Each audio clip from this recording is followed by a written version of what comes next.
This week's 3 chasers to note are Badaloo, Halo Moon and Spirit of Hail. Badaloo has never won in this country yet. He won twice in France, but he seemed to suffer for that with his mark. It's come all the way down from 110 to the high 70s, and he started showing a little bit more now he's gone over fences. He was coming through on a big race at Ludlow back in December, and I thought at Chepstow last week he shaped a clear second best behind Because She Said So, who was a runaway winner. Badaloo was left with an awful lot to do and finished with running left.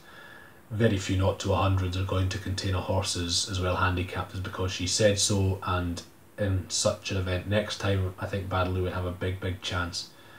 Halo Moon was very progressive about 2 years ago. He won 3 races in the space of 12 days, but then was off for the best part of 2 years. It's not the first time he's had a long absence, and there's a good chance that he's a horse that's been difficult to keep sound. But faking him on Monday was arguably a career best from him. It was his first start over 3 miles, and he came to challenge at the last. He just missed the fence out, and that was his chance gone. But he's unexposed at the trip, he's bred for it, and his run there suggests that maybe even at the age of 10 he has some more improvement to come because he's such a lightly raced horse.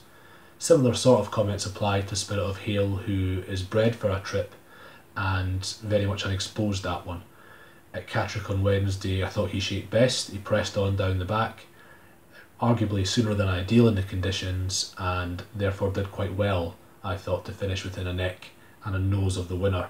He's rated in the 80s, and staying chases at that level, you're up against the exposed and, let's say, the disinclined. So as a relatively unexposed and relatively enthusiastic young chaser, he is one that could just take that lower level staying handicap chase division by storm in the next sort of few weeks or so.